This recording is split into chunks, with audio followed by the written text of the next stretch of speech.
Welcome to the inauguration of Michael Sosulski. Please remain standing for the invocation to be offered by Reverend Robert Brown Jr. of Bethel AME Church in Chestertown. Reverend Brown is the 2019 recipient of the Washington College President's Medal. The invocation will be followed by the singing of the national anthem by Sue Matthews, class of 1975 and 2004 recipient of the Washington College Alumni Citation for Excellence in the Performing Arts. Reverend Brown.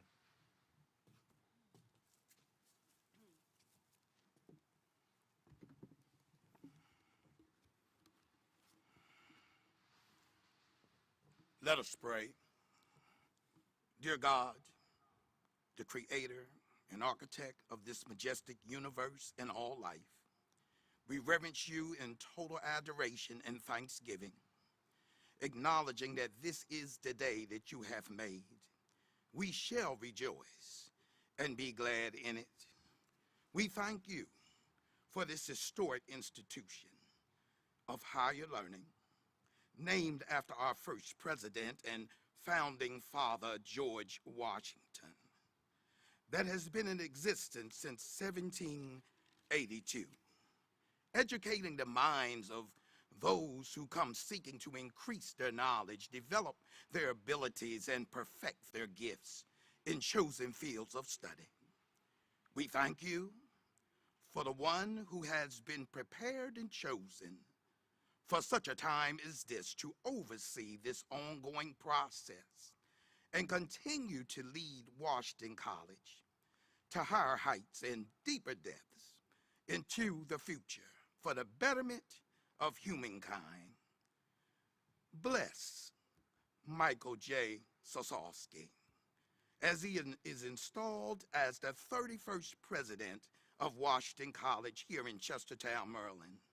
Also, bless and use all participants and attendees in their respective places according to your word, your will, and your way, that you alone get the glory. It is in your divine name we pray. Amen.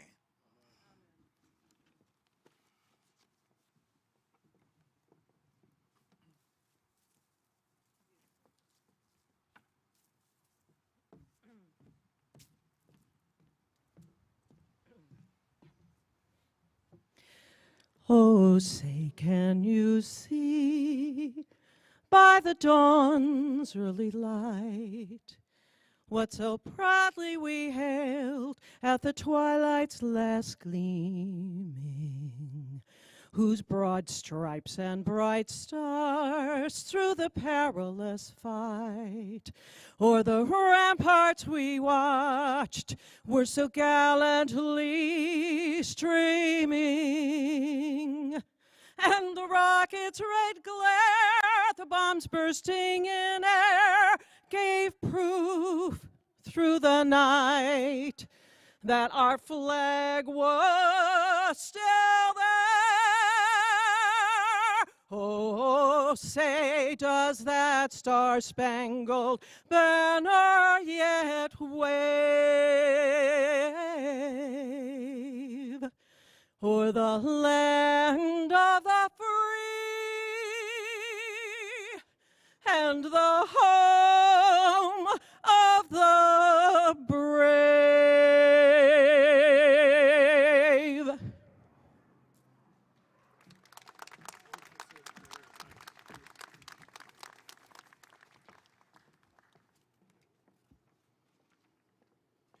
Thank you, Reverend Brown and Ms. Matthews. Please be seated, everybody.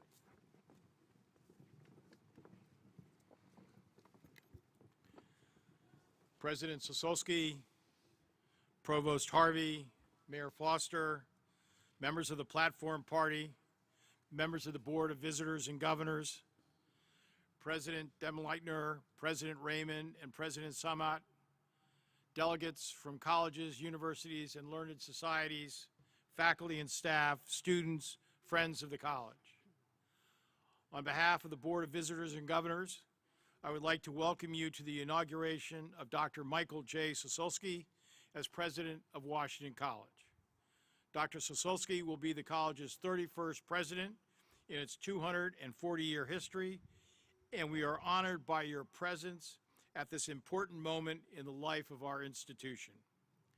The installation of a college president is a time of promise and celebration, which I hope each of you has had the chance to see and experience given the many activities hosted by the college over these last several days. Today's ceremony is steeped in the tradition not only of Washington College, but of the broader academic community. And by your participation here today, you bear witness as we reaffirm our steadfastness to our founding fathers' commitment to the importance and value of a liberal arts and sciences education with the installation of President Sosulski. Thank you and welcome. I would now like to introduce Aili Sasajima, who is a senior English major with minors in creative writing, journalism, editing, and publishing, and medieval and early modern studies. A poet and a writer, Aili is also editor-in-chief of the Collegian, Washington College's undergraduate creative writing magazine, and reads for Washington College's national literary journal, Cherry Tree. Aili will read a poem she wrote in commemoration of today's event. Aili?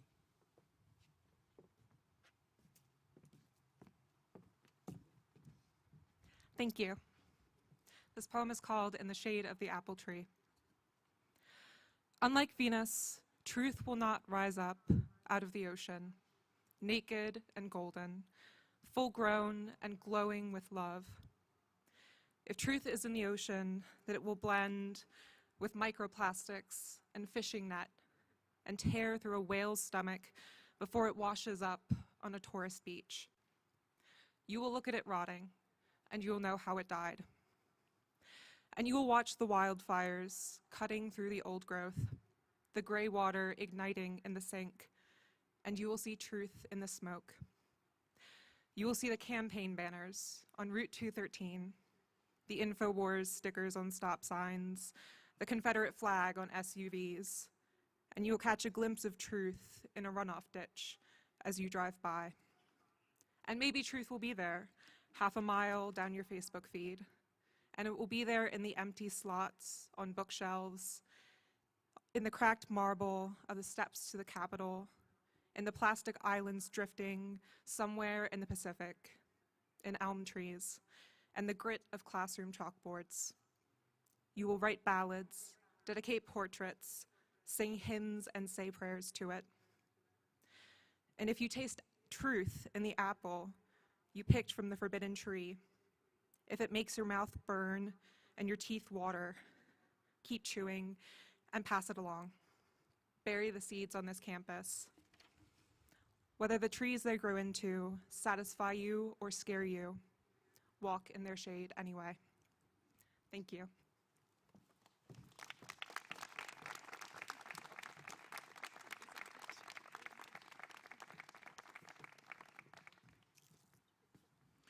Thank you very much, Aili.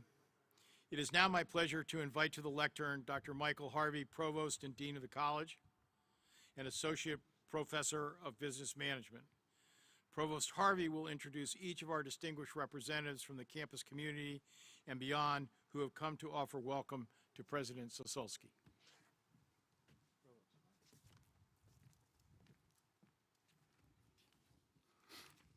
Thank you, Chair Golding. We are fortunate to have with us today the Honorable David Foster, Mayor of Chestertown, who will offer a greeting on behalf of the town. Mayor Foster.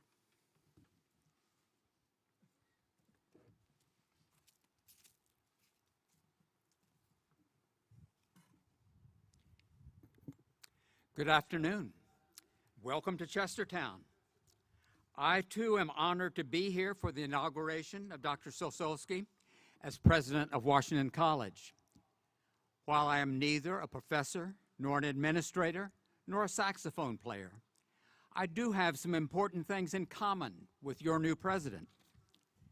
First, About the same time that Mike was selected as president of Washington College, I was elected as mayor of Chestertown, and we're still trying to figure out which one of us went through the toughest competition. Second, and far more important, is that both of us want to help create the best possible town and gown relationship between Washington College and the town of Chestertown. While you are students at Washington College, we want Chestertown to be your hometown. Just as we want you to take full advantage of the Chester River, the beauty of the Eastern Shore, and the Chesapeake Bay, we also want you to feel right at home right here in Chestertown. In years past, many Washington College students have volunteered with community projects like the Special Olympics and environmental initiatives and tutoring in our schools, and we hope this continues. Your sports teams are our home teams, and we want our local festivals like Tea Party and Downrigging to be your festivals as well. We are also most fortunate to count many Washington College graduates among our business and civic leaders. Maybe you will join them one day as well. Washington College is a vital part of our community, and it is the reason that many of us chose to live, work, and retire here. In short, we love being a college town and look forward to having you here. Thank you.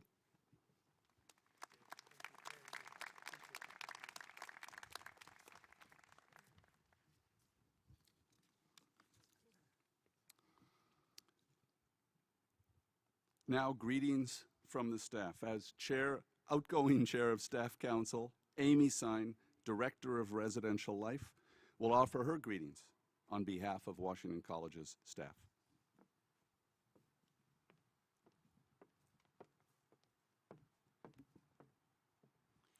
To our honored guests, Corey, Mike, welcome to Washington College and to the inauguration of Mike Sosulski.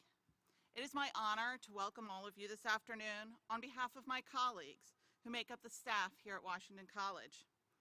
What an amazing time to become a leader of this institution, to be the one to bring change, hope, and to set a new course for success. Mike, we are here to support you, to encourage you, and likely challenge you, some of you more than others, along the way. And I would not want to champion anyone else's success more than yours. Welcome home.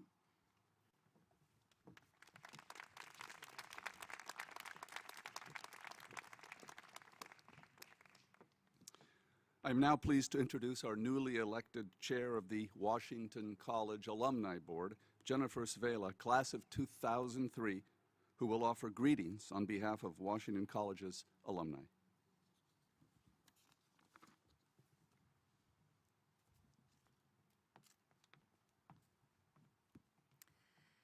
Today, I have the honor and privilege of serving as the president of the Washington College Alumni Board.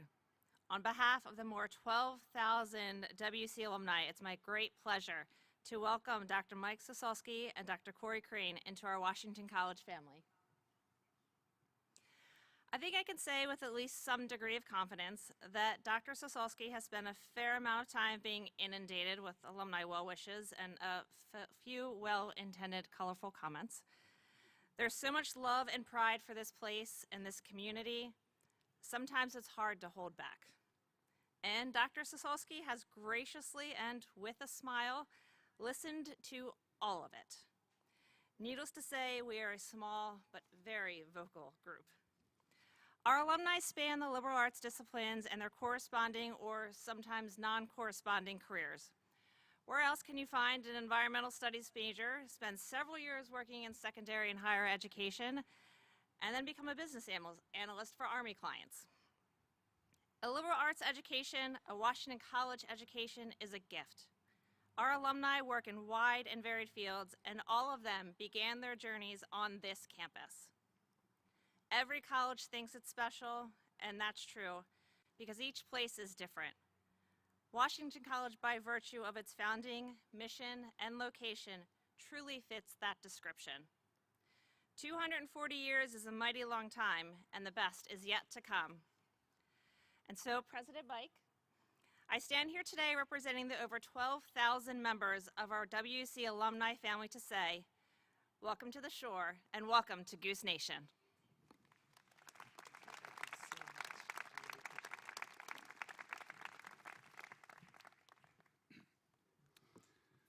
And now the folks who are the reason we're all here and do this work every day, the students. Alexandra May, class of 2023, is the president of the SGA. I invite President May to now offer greetings to President Sosulski on behalf of the Washington College student body.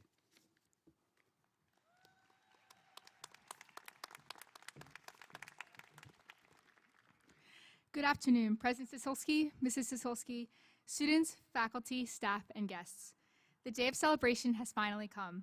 I am super excited and honored to represent the student body of Washington College in today's celebration. Today is a tradition that is truly a remarkable occasion, and it marks a new beginning and a wonderful direction for our campus community. I think it is important to reflect on how far we have come this past year. From returning to COVID was not an easy task for anyone, especially a new college president. We have rekindled our love of learning in the classroom and increased school spirit, which are two key pillars of a student's life on campus. With examples such as an energizing birthday ball, successful sports seasons, and amazing performances, students are finding ways to both enjoy their time here and give back to the community just like before. These accomplishments do not happen without the help of impactful leaders, and it all starts at the top with an inspiring president. Our school energy is going back to how it was before the pandemic and is making me remember the campus climate I fell in love with 4 years ago on my campus tour. All this change and rebuilding can be attributed to one key addition on campus, which is Buster the dog. In all seriousness, President Sosulski is exactly what our community needed during these unprecedented times. His energy and enthusiasm are unmatched, and he is one of my favorite people to work with. In the year he has been here, we have seen all of his energy he has brought to Washington College, from riding on a schooner during move-in day to eagerly connecting with students at the dining hall and at sports events. He has fantastic plans to set the college up for success, and his leadership, dedication, and passion will bring Washington College into a new era of excellence. Based on my limited time in knowing him, the biggest takeaway I have is that he holds the student experience to the heart of every decision he makes. From his commitment to dining services and residential life, to his focus in DEI initiatives, to his expansions in athletics, he already has made the experiences of Washington College students a much better place. I truly cannot wait to see all the impactful ideas and plans he embarks on during his tenure. On behalf of the student body, President Sosulski, I would like to congratulate to you and your family, congratulations, and wish you the best of luck as you continue your amazing work as the 31st president of Washington College. We look forward to supporting and working with you to continue to better this lovely place we call home. Thank you.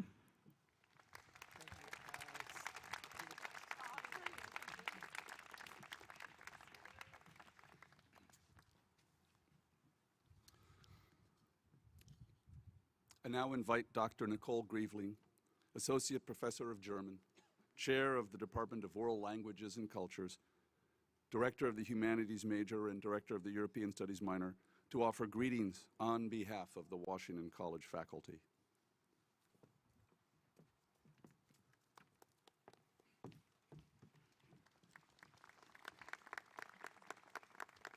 Dear President Sosulski and honored guests, it is my distinct pleasure to extend a warm welcome on behalf of the faculty of Washington College to you, President Sosulski. We look forward to the years ahead under your leadership with great enthusiasm and optimism. It will not surprise anyone that I personally was thrilled when I heard that a fellow Germanist was chosen as our president, because we speak the same language, literally and metaphorically. Dr. Sosulski shares our passion for and understanding of the liberal arts. He also brings impressive credentials as a distinguished scholar and outstanding academic leader to our institution. And he has the vision and energy to lead us forward. Since you joined Washington College, we have come to know you as someone who listens, leads by building consensus, and values respectful engagement with ideas. In the coming years, we will work together on many shared goals. We strive to further improve our curriculum that provides students with transformative experiences inside and outside the classroom. We work to advance an outstanding education for citizens and leaders who realize their full potential, gain an understanding of the world around them, and meet the challenges of the future. We urgently want to increase campus diversity and build an anti-racist future. We seek to build a stronger community with a shared vision that can also engage in respectful discussion when there are differences. We look forward to your leadership in these and other joint endeavors. President Sosulski, you have joined a community of academics who are dedicated to scholarship, service to this institution, and most importantly, to education. Please know that the faculty and our system of shared governance at Washington College stand as partners to strive with you for a set of common values and a shared vision. We pledge to work with you on providing the best education for our students, on finding creative and effective solutions to any challenges we may face, and on moving this college forward into a vital new era of achievement. We, the faculty of Washington College, will rely on your vision, wisdom, humanity, and leadership as we are building this future together. We offer you our sincere thanks for leading us forward as you are now formally taking on this presidency, and extend to you our most heartfelt welcome. Herzlich willkommen an Washington College.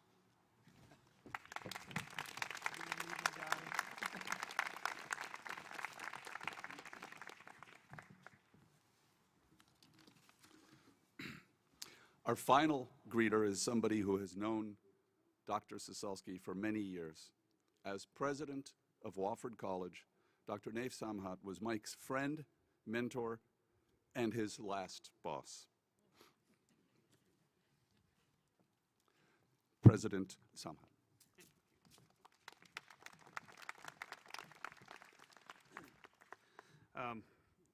First, let me say that I was not Mike's boss. We were colleagues working hand in hand right next door to each other, and it was a terrific experience, and I'm honored to be here to represent the academic community and specifically Wofford College at the inauguration of our dear friend, Washington College President Mike J. Sosulski, and to welcome and express our deep affection for his wonderful wife, Corey, and their sons, Nick and Peter. As someone who's been a college president for a decade, I feel qualified to say that I think being a college president is an incredibly fulfilling endeavor. We meet and greet and get to know the most interesting people. We spend our days and often many evenings championing higher education, promoting access, affordability, and equity. We work with people on our campuses who are innovators, creators, shepherds, and yes, we do a tremendous amount of fundraising for our institutions with our colleagues on this campus and in the wider community of our institution. And it is for the most noble of causes that we do so. We wake up each morning knowing that our purpose involves transforming the lives of young adults, people who will have far-reaching impacts on society. And there is nothing more fulfilling than that. I share all of that to say that you are in excellent hands. I know this because Mike spent 5 years at Wofford College, all these W's, at Wofford College, honing the skills that he is already putting to good use here at Washington College.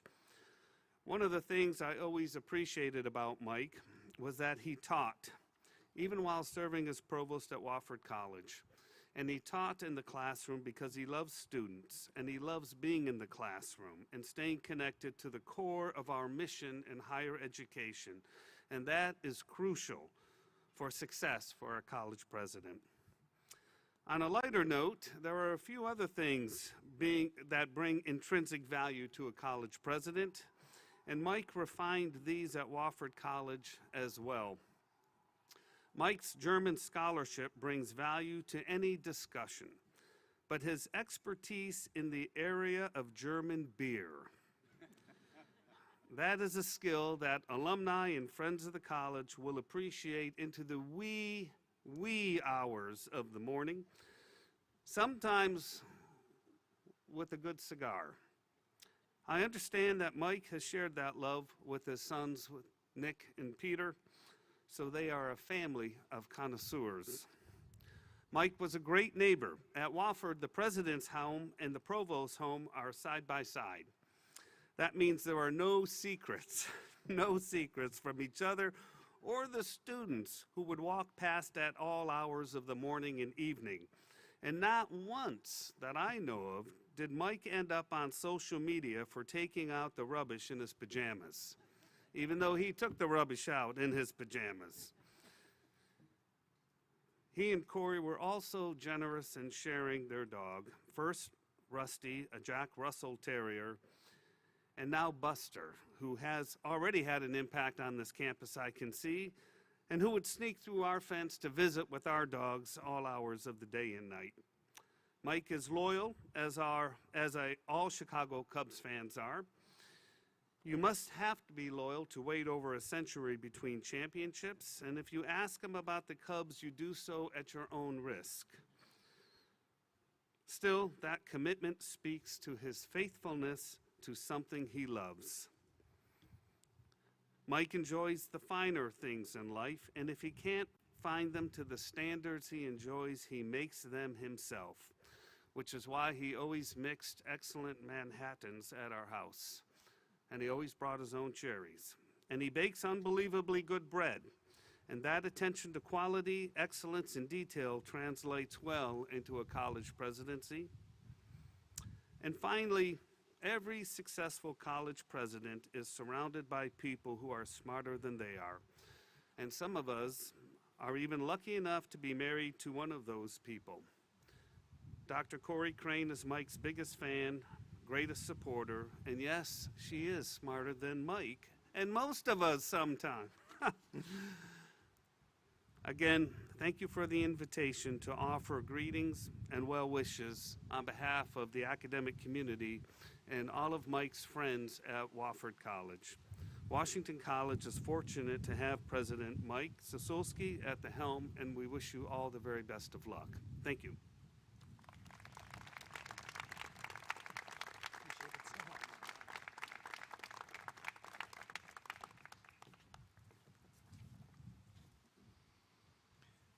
Thank you, President Samhat. And I should actually point out that President Samhat is also one of the newest members of the Board of Visitors and Governors, which brings him to the only board that George Washington ever sat on, which obviously makes it even more impressive to have a man of his qualities along with the presidents, and we welcome him. I want to thank Provost Harvey and all the greeters for representing your groups so eloquently. And now for a greeting set to melody, I invite Sue Matthews and Stefan Skajari to perform one of Dr. Sosulski's favorite jazz standards, Here's to Life.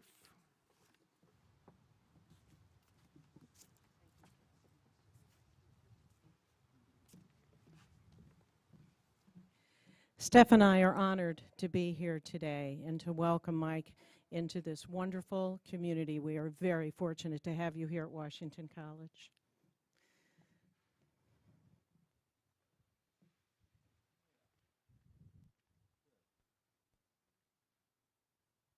Oh, there we go. Let's do that again.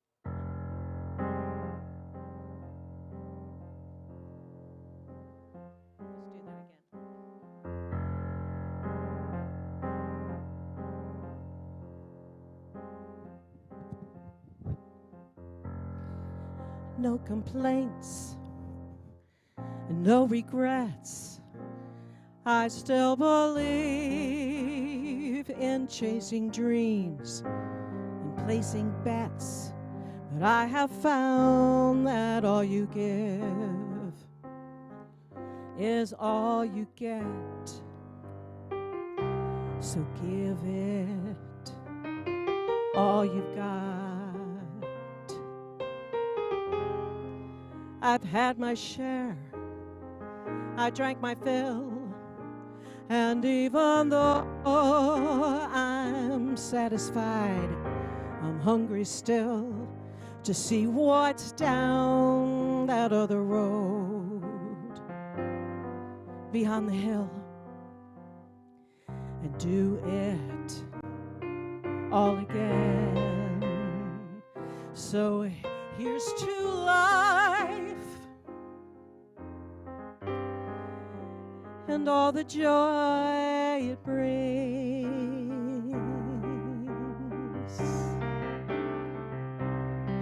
Here's to life, to dreamers and their dreams.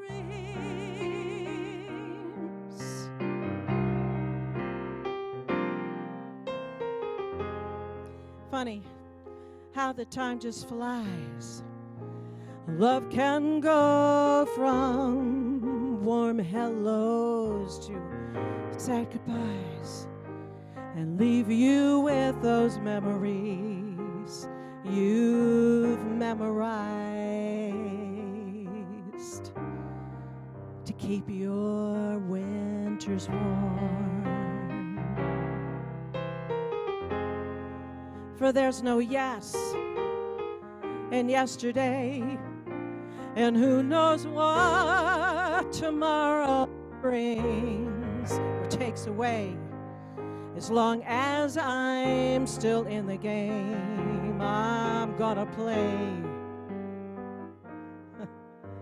for laughs, for life, for love.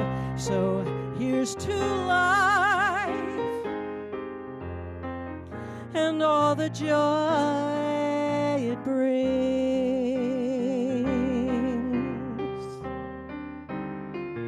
Here's to life, to dreamers and their dreams.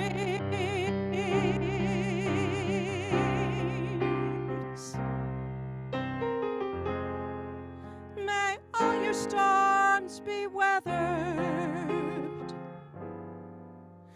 and all that's good get better. Here's to life. Here's to love. Here's to you.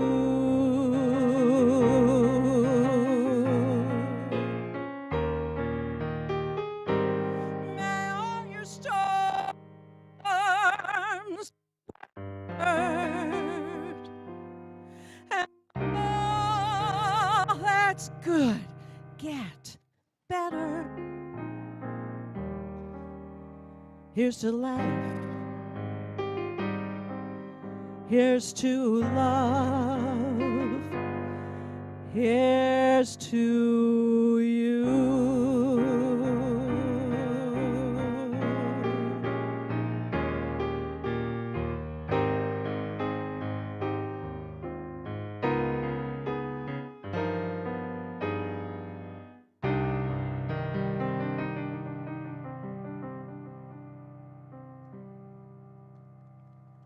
Thank you.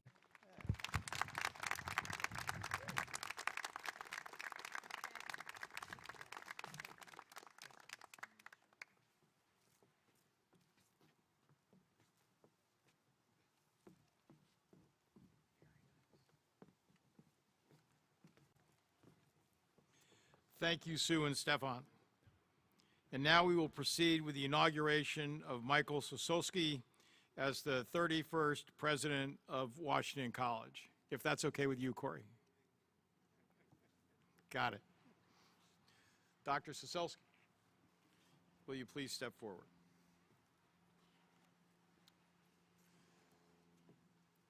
Please raise your hand and repeat after me. I, Michael Joseph Sosulski, solemnly swear I, Michael Joseph Sosulski, solemnly swear that I will support the Constitution of the United States of America and the state of Maryland, that I will support the constitutions of the United States of America and the state of Maryland, that I will be true and loyal to the interests of Washington College, that I will be true and loyal to the interests of Washington College, that I will, to the best of my skill and judgment, that I will, to the best of my skill and judgment, diligently and faithfully discharge the duties of the President thereof. diligently and faithfully discharge the duties of the President thereof. So help me God. So help me God. Mr. William Harvey, Vice Chair of the Board of Visitors and Governors, will you now invest President Sosulski with the President's chain and medallion?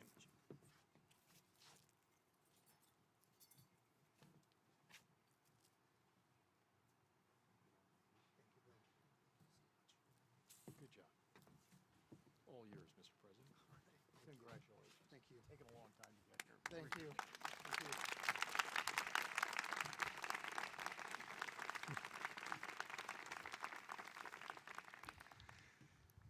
Well, good afternoon to everyone who is assembled here today. I want to thank you, Chair Golding and Vice Chair Harvey, for this wonderful ceremony today. Thank you to Sue Matthews for such beautiful art. Thank you to Aili Sasajima for her beautiful art. There's so much gratitude to share, and I will come back to that point soon. I also want to offer special thanks to Mr. David Foster, the mayor of our beloved Chestertown, for being with us today, and also to Reverend Bobby Brown of Bethel AME Church in Chestertown. You both lift and bless these proceedings with your participation, and I'm grateful for you both. One of my favorite memories of my time when I was a graduate student at the University of Chicago was attending something that was called the annual Aims of Education Address. It was given by a distinguished faculty member to the incoming first-year class during orientation. This is really a great tradition at the undergraduate college, which was embedded within the larger university, and the tradition dates back to the early 1960s. I really loved this event because it was such a thoughtful, reflective moment that took place during the hustle and bustle of orientation. It was really a moment to pause and consider the meaning of the powerful intellectual journey on which new students were about to embark. These addresses were always carefully prepared by the faculty members who delivered them. They were often funny and sometimes quite moving. The very first Aims of Education address was given in 1961, and it was an address that was shared by 3 colleagues, all faculty members in the undergraduate college. Their names were Aaron Brumbaugh, Clarence Faust, and Joseph Schwab. The title of their talk was How to Shop in a Cafeteria. And I looked for it. The text appears to be lost to us now. But from the title and the context, I surmise it was very likely a talk about the best way for a student to navigate and make the best use of required general education courses. So when I arrived at Washington College just about a year ago, I was delighted to see that we have our very own version of this meaningful tradition in which we celebrate our learned faculty colleagues by giving them a similar opportunity to the one I experienced at the University of Chicago, these many years ago. Each year at our fall convocation here at Washington College, close to the end of new student orientation, the recipient of the Alumni Award for Distinguished Teaching is invited to address the first-year class and to reflect on the nature and purpose of education. This past September, the honored speaker was Dr. Sarah Clark DeReza, Assistant Professor of Education. She gave us, and I have to tell you, this was a wonderful address, and it's one that I know we will all remember for a very long time. The title of her talk was Teaching, a Vulnerable Privilege. At Chicago, following the annual Aims of Education address, students returned to their residence halls and their academic advisors would lead them in a group discussion of the talk that they had just heard. It was a way to deepen the reflective moment and a good opportunity to eat some pizza and get to know your advisor a little better. The origins of the Chicago tradition date back a little over a decade before the very first Aims of Education address was given in 1961. The influential educational theorist Robert Maynard Hutchins, who served first as president and then later as chancellor of the University of Chicago from 1929 to 1951, he penned an important essay the year before he retired, and the essay was called The Idea of a College. Hutchins was no shrinking violet, and he had a very bold presidency. He had previously been the dean of the law school at Yale and was a creative educational thinker. He was a renowned champion of the so-called Great Books curriculum, which is a model that is still pursued by a select few terrific colleges, including our neighbor institution, St. John's, and the undergraduate college at the University of Chicago still to this day. But Hutchins was known perhaps most famously in the popular imagination for something else, something that he did in the realm of collegiate athletics. Namely, he withdrew the university from the Big Ten Conference and from Division I athletics altogether in the year 1939. Now, the University of Chicago may not strike fear in your heart as an athletic powerhouse. But consider this. Chicago was a founding member of the Big Ten Conference, and they had won the football championship 7 different times between the founding of the league and the year that they withdrew from the league in 1939. They had a very famous Hall of Fame coach named Amos Alonzo Stagg, and their famed running back, Jay Berwanger, won the very first Heisman Trophy in 1935. Back then it was called the Downtown Athletic Club Award, and I was lucky enough to meet Jay Berwanger when he was celebrated for that achievement on campus. So this was not exactly a marginal athletics program that Hutchins was dispensing with at the very height of its success. As you can imagine, Hutchins received an awful lot of flack for this decision, and he absolutely loved it. In The Idea of a College, published 11 years after his decision to drop major athletics, he writes the following, quote, "Big-time industrial football confuses the public mind about what education is and contains elements of injustice, hypocrisy, fraud that run counter to the high ideals that our education institutions profess. It is perfectly possible," he wrote, "to be against football of this type and to be for health and exercise. As for me, I am for exercise as long as I do not have to take any myself." That was Hutchins. He was certainly a wry maverick in this regard, and while I do not share all of his views on collegiate athletics, don't worry, Thad, I see you out there. I'm not about to cancel the lacrosse season. He did have some interesting ideas about the purpose of a college education that really still resonate today. For starters, Hutchins was a strong proponent of the liberal arts and very much against what he called, quote-unquote, vocational education, which he defined as narrow, job-specific training. He argued strongly against this kind of training in college, quote, "because the shifts in technology and the migration of workers may make vocational training at one time in one place useless," end of quote.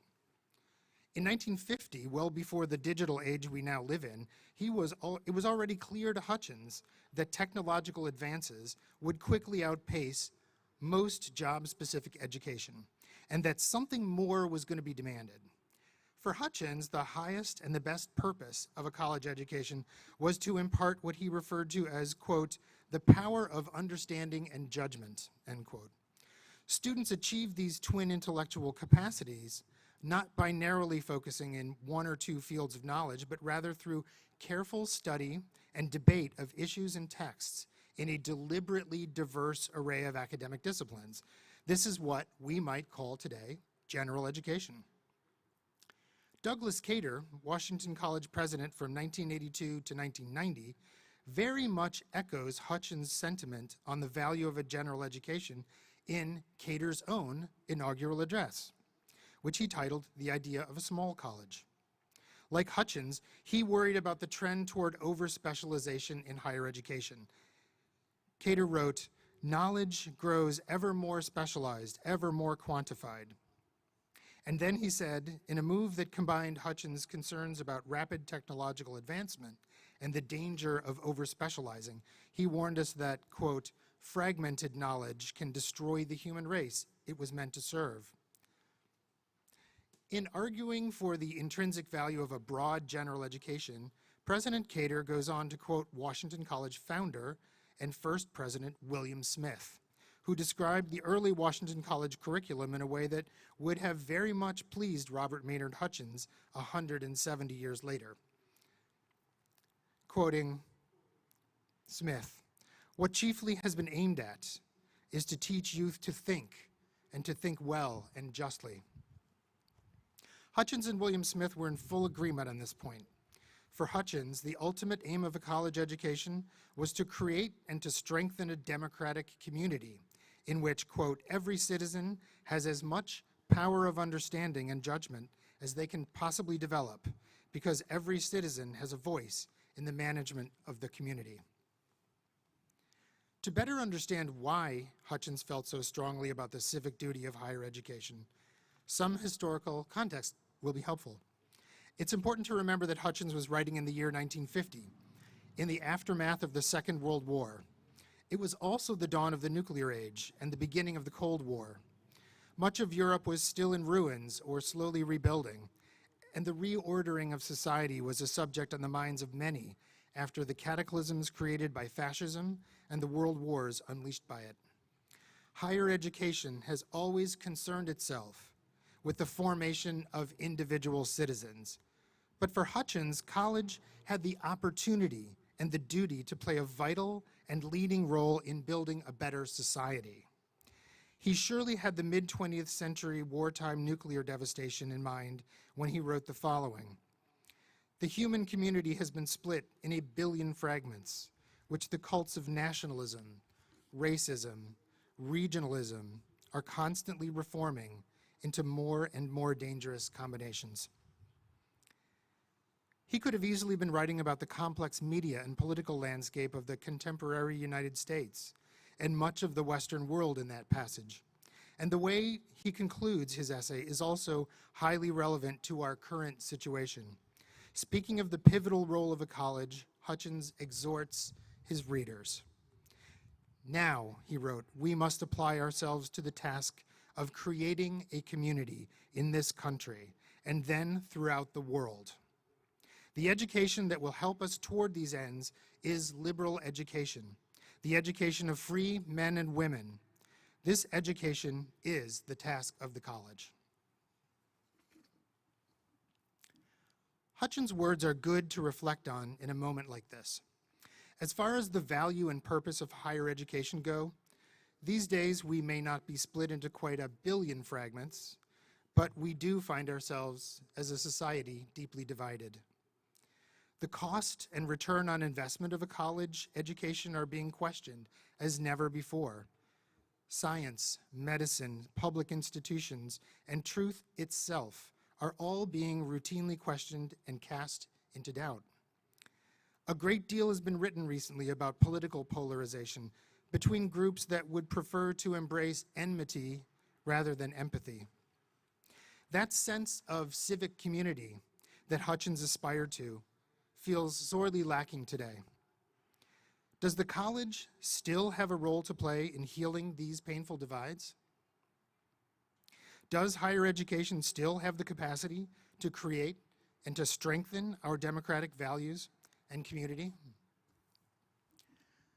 Well, I believe with every fiber in my being that the answer is yes.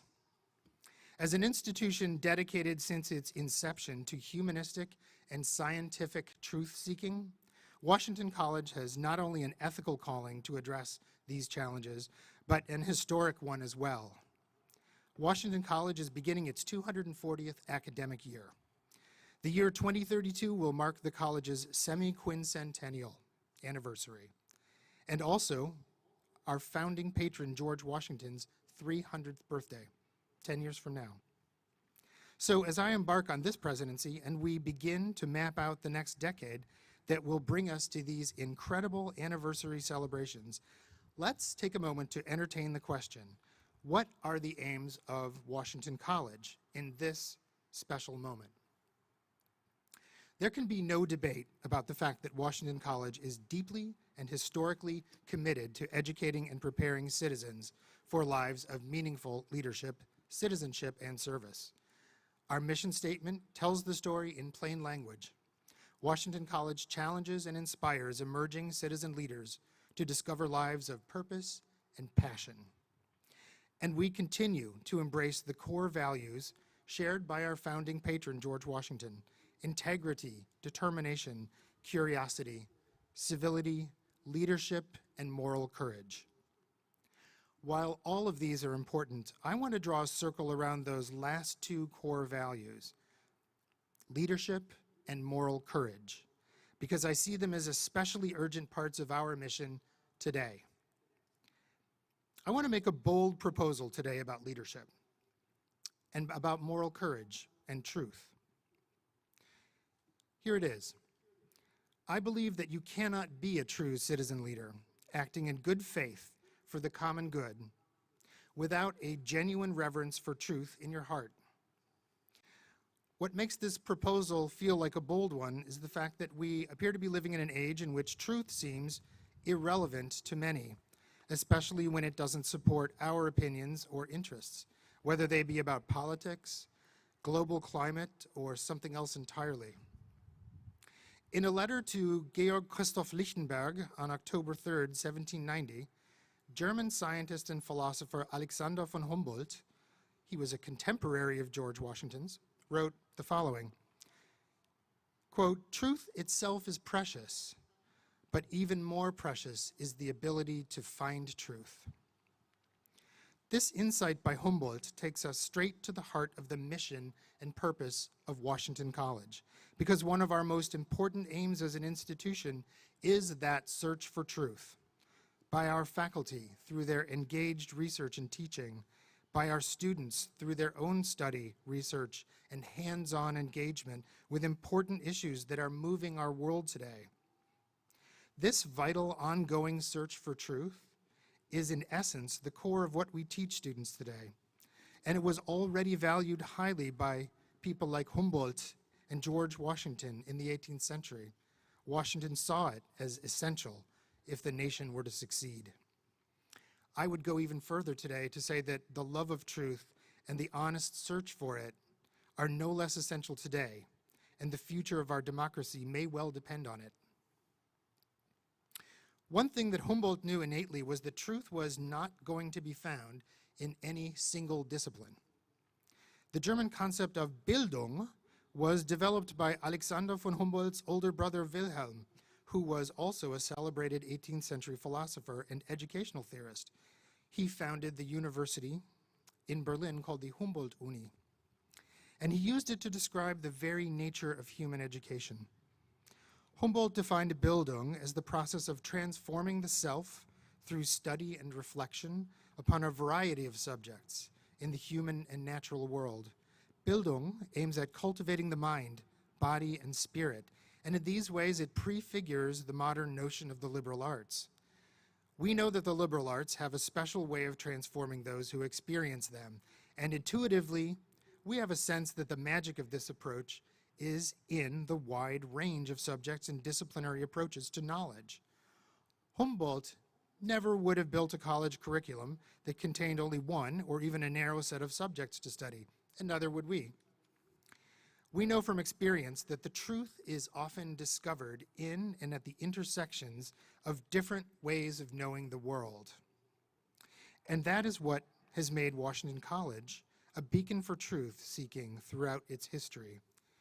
By teaching students how to locate truth in a range of academic disciplines and in an interdisciplinary way, we are teaching them to value and truly appreciate multiple perspectives on an issue and to resist simple, pat answers to complex problems.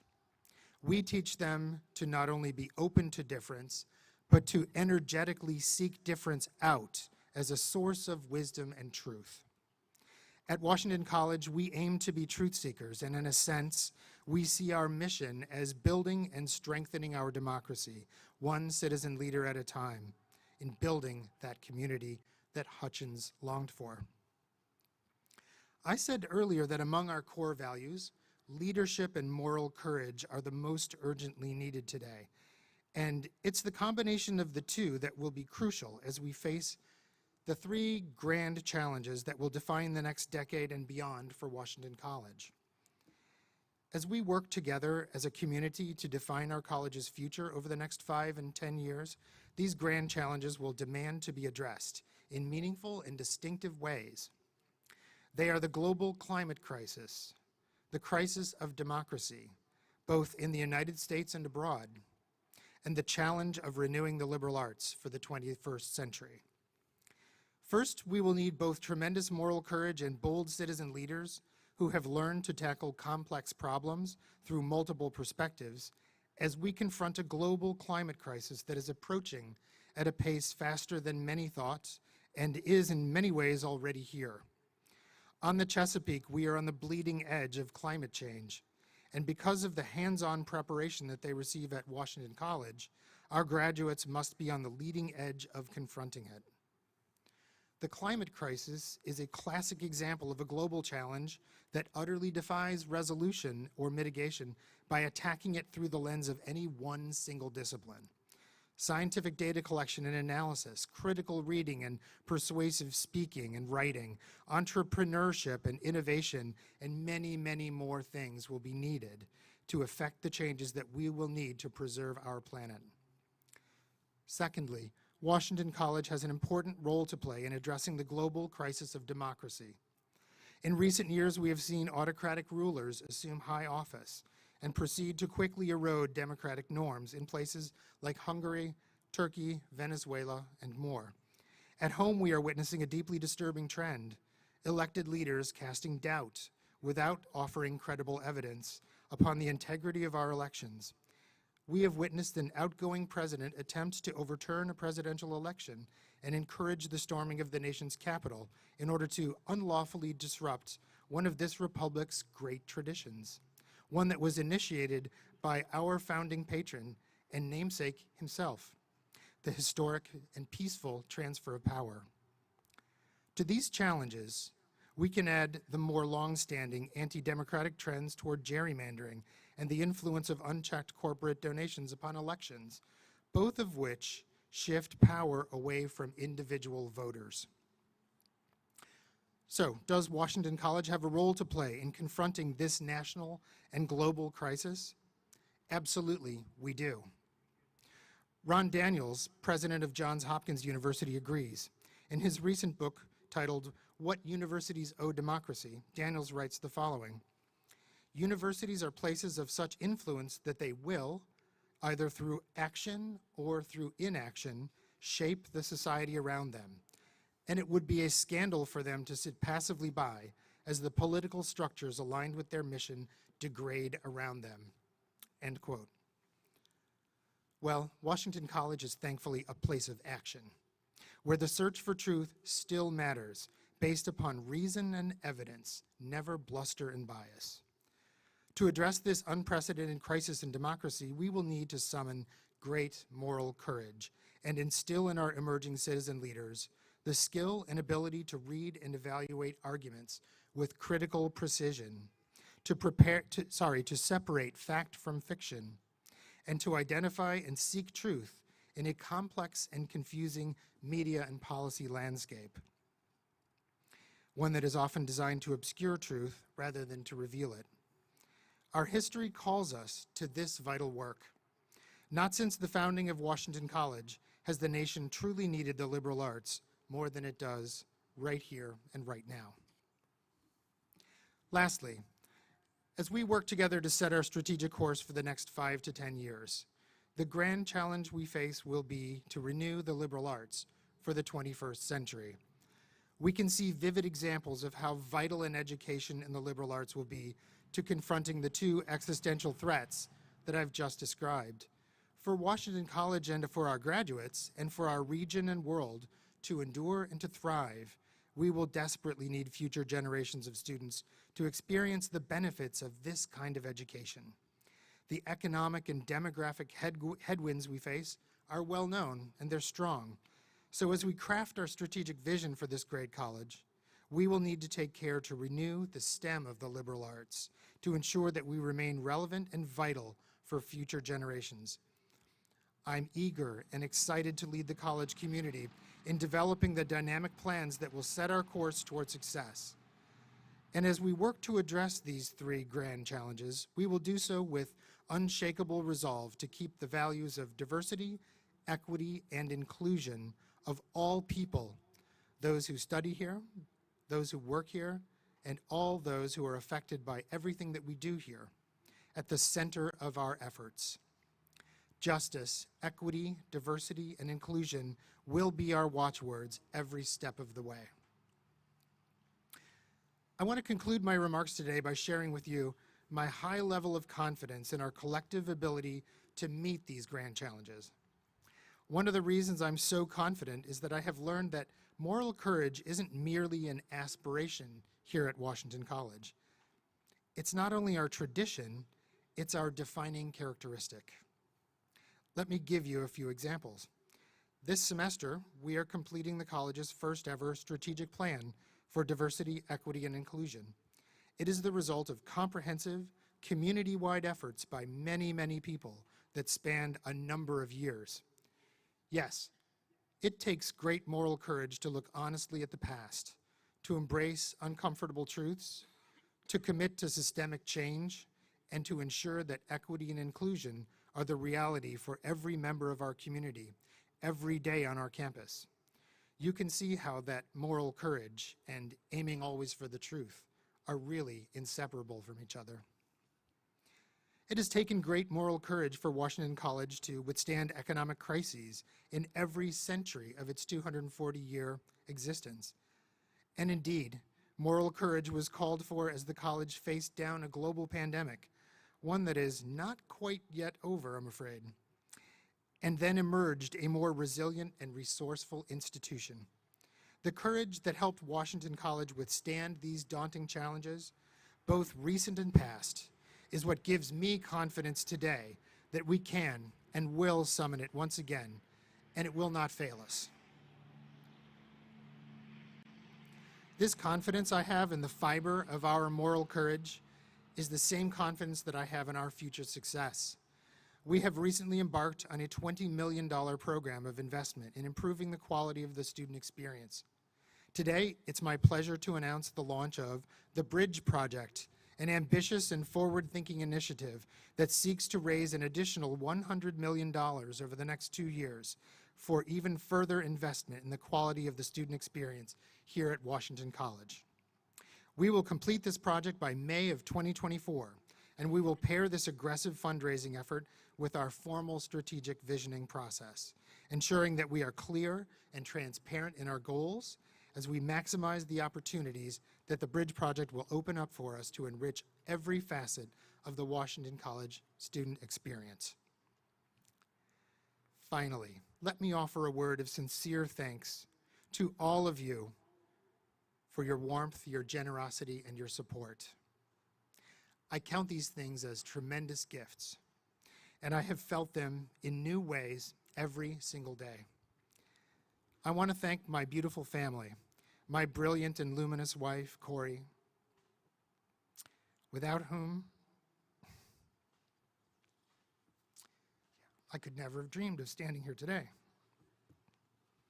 I want to thank our handsome, big-hearted, accomplished sons, Peter and Nick, my beautiful sister, Carla, who is with us here today, and my parents, who led by example in teaching, academic leadership, and in love. I want to thank the Board of Visitors and Governors for entrusting me with leadership of the college that they hold so dear. Thank you to the incredible faculty and staff for your trust and your partnership. And thank you to the amazing students of Washington College who dazzle me with their accomplishments every day. And I know they will continue to do so as alumni. Without all of you and your support, I could never do my work. I'll be forever grateful to you for the opportunity to work side by side with you as we lead our historic and beloved Washington College into what I know will be a very bright and important future. Thank you. Thank you all.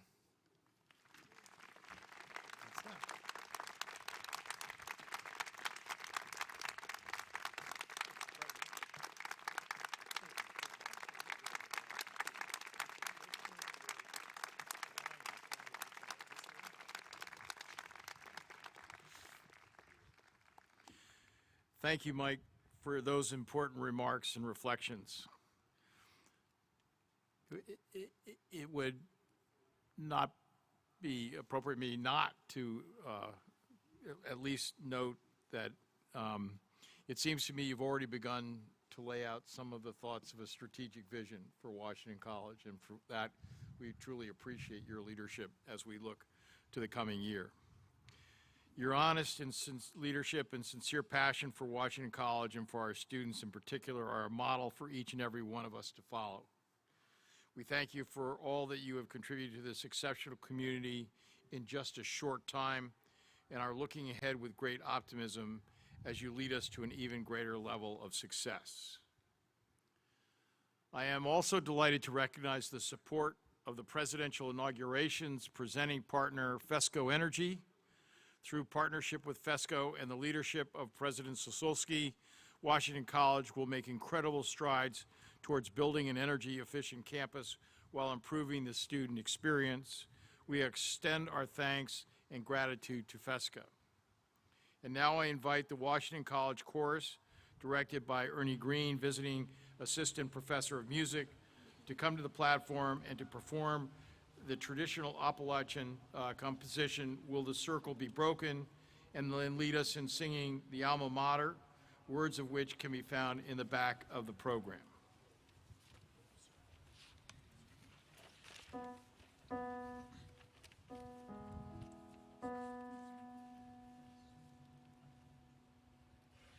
Will the circle be unbroken?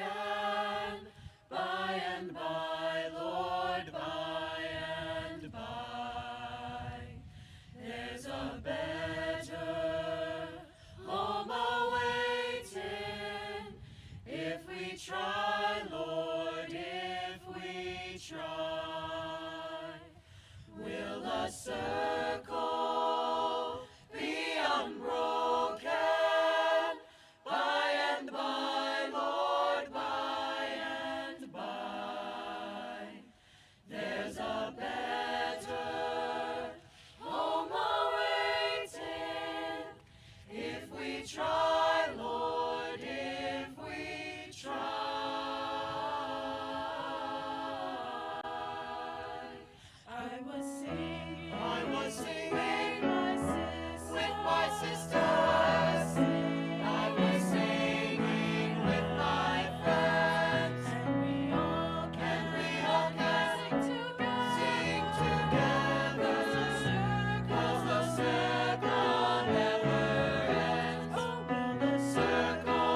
Very nice.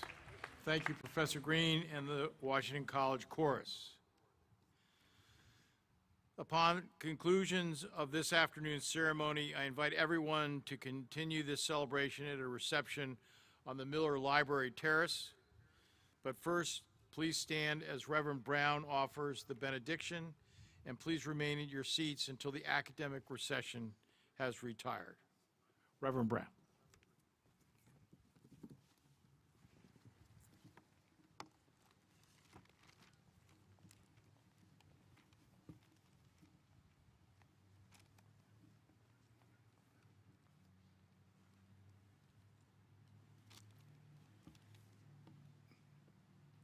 Gracious Lord, it is done.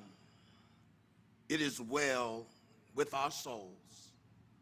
Thank you. In the book of Numbers, in the Bible, the 6th chapter, verses 22 through 27, we find these words.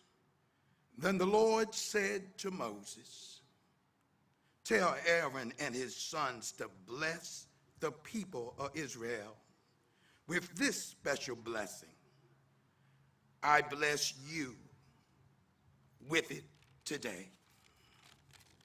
May the Lord bless you and protect you. May the Lord smile on you and be gracious to you. May the Lord show you his favor and give you his peace." Amen.